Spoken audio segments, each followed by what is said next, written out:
Kita lanjutkan ceritanya. Di saat yang sama, dukun pengirim santet yang sedang melakukan ritual di dunia nyata di sebuah rumah di pinggiran kota muntah darah hebat, lalu roboh ke tanah.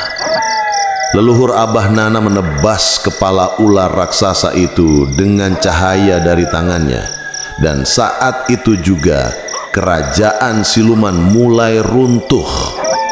Bangunan hitam hancur, makhluk-makhluk berteriak kesakitan, dan semuanya tersedot ke dalam pusaran cahaya besar. Leluhur itu menatap Abah Nana, lalu berkata dengan suara lembut, "Jiwa cucumu sudah kembali. Tapi ingat Nana, kutukan iri dan dendam di keluargamu belum selesai. Mereka akan mencari jalan lain. Jaga keluarga, sabab ieu carita can rengse." Dalam sekejap semua menjadi gelap. Abah Nana merasakan tubuhnya terangkat lalu jatuh keras. Ketika Abah Nana membuka matanya, ia sudah dikelilingi orang-orang. Nenek Enti menangis di sampingnya, menggenggam tangannya erat. "Alhamdulillah, Abah sadar." Namun semua orang di rumah itu menangis histeris karena selama 3 hari Abah Nana dianggap meninggal dunia, tak bernafas, tak bergerak, tapi jenazahnya tetap hangat dan tak membusuk. Dan tepat saat ia membuka mata, di waktu yang sama, Acep, cucunya, terbangun dari koma dengan senyum lemah.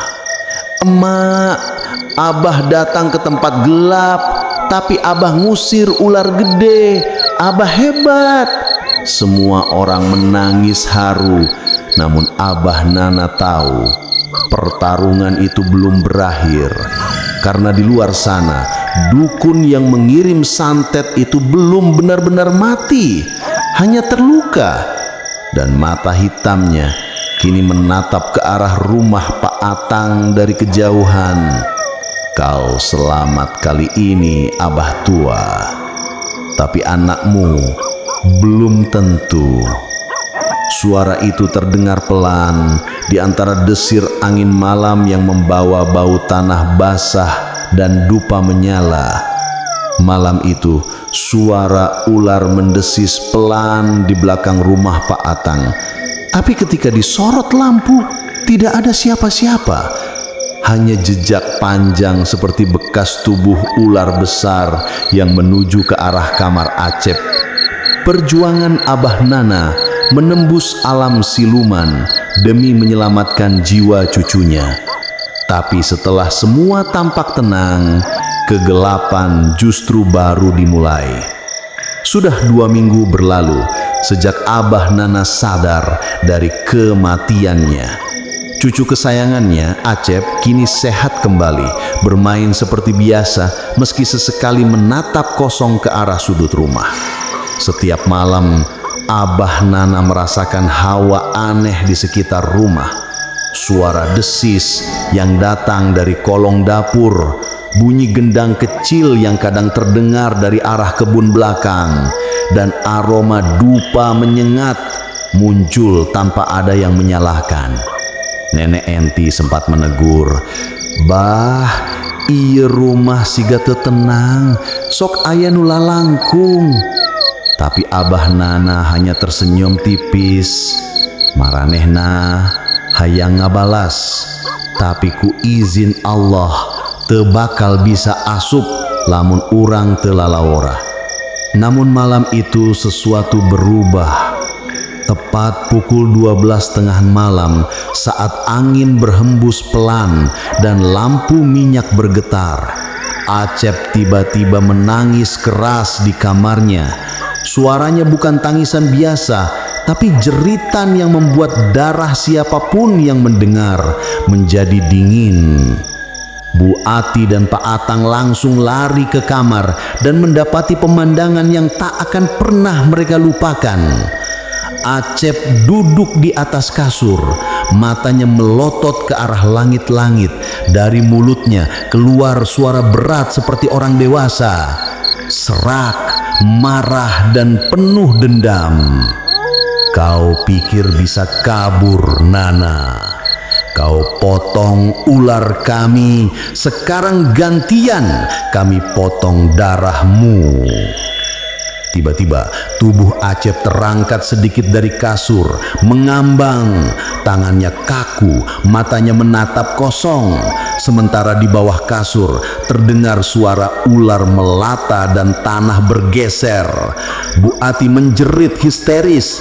Pak Atang langsung mengambil air doa dari Abah Nana dan menyiramkan ke tubuh anaknya. Tubuh Acep jatuh keras, tapi yang membuat bulu kuduk berdiri, ada bekas sisik ular melingkar di lehernya. Pagi harinya, Abah Nana kembali melakukan sholat malam. Dalam sujudnya yang lama, tiba-tiba ia mendengar bisikan dari alam lain.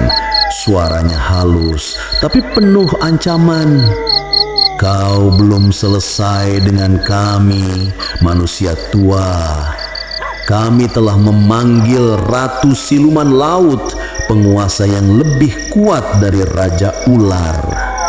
Mendengar itu, Abah Nana gemetar, keringat dingin mengalir di dahinya. Ia tahu kalau makhluk itu sudah ikut campur, artinya perang antara dua dunia akan pecah dan keluarga Pak Atang akan menjadi sasarannya. Malam berikutnya, langit Sumedang berubah aneh. Hujan turun tiba-tiba, angin berputar seperti pusaran, dan petir menyambar-nyambar tanpa henti. Toko-toko di pasar tempat Bu Ati berdagang pun padam satu persatu. Di kaca toko muncul jejak lendir seperti sisik ikan dan ular bercampur. Saat itu juga Abah Nana merasakan separuh jawanya ditarik keluar tubuh. Ia hampir pingsan. Nenek Enti menjerit memanggil, "Bah, bah, ulah tinggalkan abdi, bah." Tapi Abah Nana hanya sempat berbisik lemah, "Eta, maranehna geus datang deui." Dan saat itu juga lampu di rumah padam total. Dalam kegelapan itu, Acep tiba-tiba menjerit dari kamarnya. Suaranya serak, bercampur tawa yang bukan miliknya sendiri. "Hahaha, ayeuna giliran anjeun Abah." Dari lantai rumah muncul cairan hitam pekat menjalar seperti darah.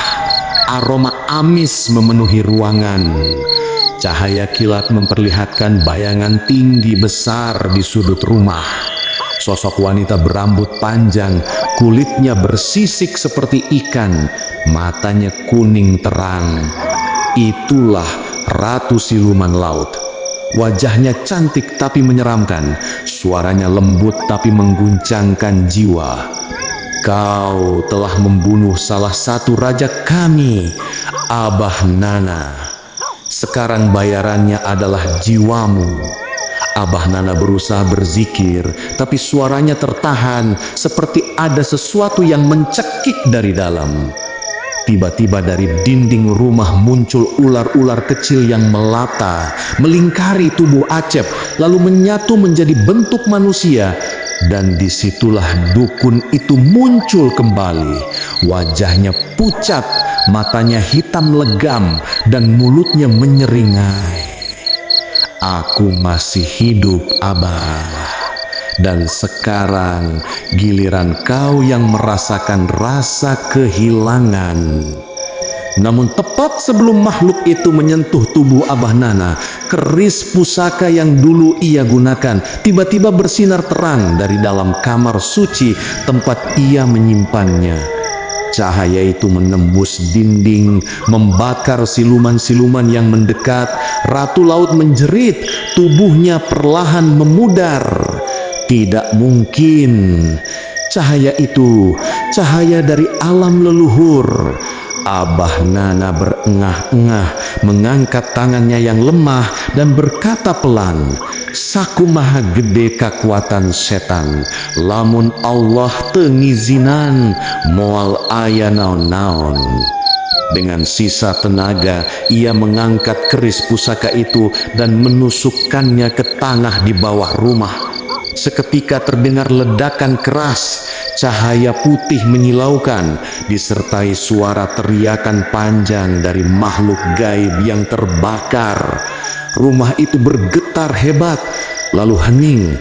Ketika semuanya tenang, Abah Nana sudah tak sadarkan diri.